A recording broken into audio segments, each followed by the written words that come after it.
عورتیں، وہ خواتین جن کے ذہنوں میں یہ بات ڈالی جا رہی ہے انفارچونیٹلی سازش کے تحت کہ اسلام میں، اسلام کے آنے کے بعد عورتیں محدود ہو گئی ہیں، عورتوں کے حقوق کم کر دیے گئے ہیں، عورتوں کی زندگی مشکل ہو گئی ہے، شاید ان کو تاریخ نہیں پتا۔ آؤ میں بتاتا ہوں، جب نبی پاک علیہ الصلوۃ والسلام اس دنیا میں ظاہری طور پہ تشریف نہیں لائے تھے، کیسی ظلمت تھی، کیسا اندھیرا تھا، کیسی بربریت تھی کہ اس زمانے میں کیا ہوتا کہ لڑکیوں کے ساتھ جانوروں سے زیادہ برا سلوک ہوتا تھا، پیدا ہوتے ہی زمین میں دفن کر دیا جاتا تھا۔ معاشرے میں بیٹی کی پیدائش کو اچھا دفن کیوں کرتے تھے؟ What is the reason behind this? وجہ کیا تھی؟ جس کے یہاں بیٹی پیدا ہوتی نا وہ شرمندہ فیل کرتا تھا، لوگ تانے دیتے تھے تیرے یہاں بیٹی ہوئی ہے، یعنی وہ بیٹی ہونے کی وجہ سے وہ سارے معاشرے میں اس کو شرمندگی ہوتی تھی، کئی دنوں تک لوگوں کے سامنے نہیں آتا تھا۔ جس کی بیٹی ہو جائے نا وہ محلے میں باہر ہی نہیں نکلتا تھا، پتہ نہیں کیا ہو گیا ہے۔ تو اب اس لیے بیٹی کو بتائے بغیر ہی پیدا ہوتی دفن کر دیتے۔ اللہ اکبر۔ سورہ، اب قرآن پاک میں اس کا ذکر ہے، پارہ نمبر 14 سورہ نحل کی آیت نمبر 58 and 59 میں اللہ تبارک و تعالیٰ ارشاد فرماتا ہے وَإِذَا بُشِّرَ أَحَدُهُمْ بِالْأُنثَى ظَلَّ وَجْهُهُ مُسْوَدًّا وَهُوَ كَظِيمٌ يَتَوَارَى مِنَ الْقَوْمِ مِنْ سُوءِ مَا بُشِّرَ بِهِ أَيُمْسِكُهُ عَلَى هُونٍ أَمْ يَدُسُّهُ فِي التُّرَابِ أَلَا سَاءَ مَا يَحْكُمُونَ۔ ترجمہ کنز ایمان۔ اور جب ان میں کسی کی بیٹی ہونے کی خوشخبری دی جاتی تو دن بھر اس کا منہ کالا رہتا، اس کا منہ ہی رنگ ہی بدل جاتا تھا، اور وہ غصہ کھاتا، لوگوں سے چھپتا پھرتا ہے، اور اس بشارت کی برائی کے سبب کیا اسے ذلت کے ساتھ رکھے گا یا اسے مٹی میں دبا دے گا؟ ارے بہت ہی برا حکم لگاتے ہو۔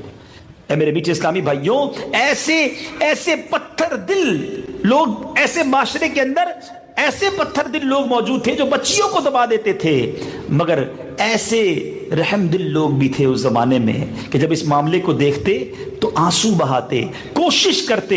سبحان اللہ۔ فاروق اعظم رحمت اللہ، حضرت سیدنا فاروق اعظم رضی اللہ تعالیٰ کے چچا زاد بھائی حضرت سیدنا سعید بن زید رضی اللہ تعالیٰ کے والد زید بن عمر بن نفیل کو جب پتا چلتا کہ فلاں کے ہاں لڑکی پیدا ہوئی ہے اور وہ اس کو زندہ دفن کرنا چاہتا ہے، دوڑ کر اس کے پاس جاتے، اس کی بچی کی پرورش کرتے اور اس کی شادی کے اخراجات کی ذمہ داری اٹھا لیتے۔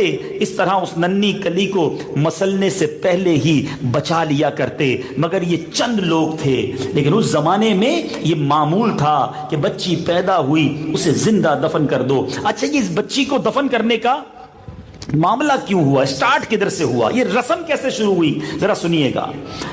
عہد جاہلیت میں یہ ایک رسم تھی کہ لوگ بڑی فخریہ طریقے سے اپنی بیٹی کو دفن کرتے تھے۔ اس کی وجہ کیسے، آغاز کیسے ہوا کہ ربیہ قبیلہ پر ان کے دشمنوں نے ایک بار حملہ کیا اور وہ ربیہ کے سردار کی بیٹی کو اٹھا کر لے گئے۔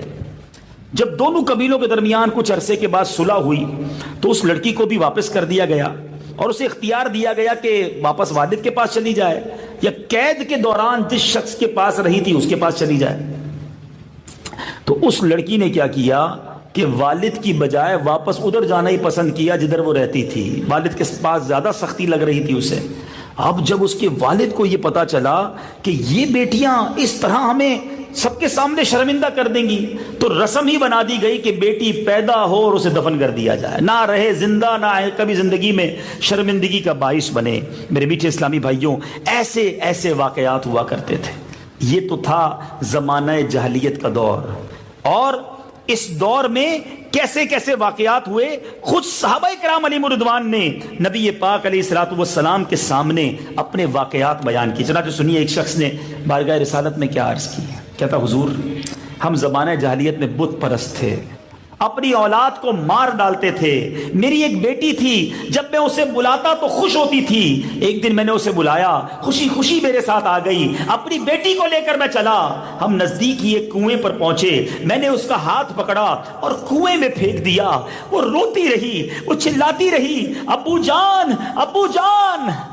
مگر میں آقا وہاں سے واپس چلا آیا، میں نے مڑ کر اپنی بیٹی کو نہیں دیکھا۔ وہ بیٹی خوشی خوشی تیار ہو کر میرے ساتھ چلی تھی کہ آج میں اپنے ابو کے ساتھ گھومنے جا رہی ہوں۔ یا رسول اللہ، میں اپنی بیٹی کو کنویں میں پھینک آیا، وہ مجھے چلا کر پکارتی رہی، میں مڑ کر نہ گیا۔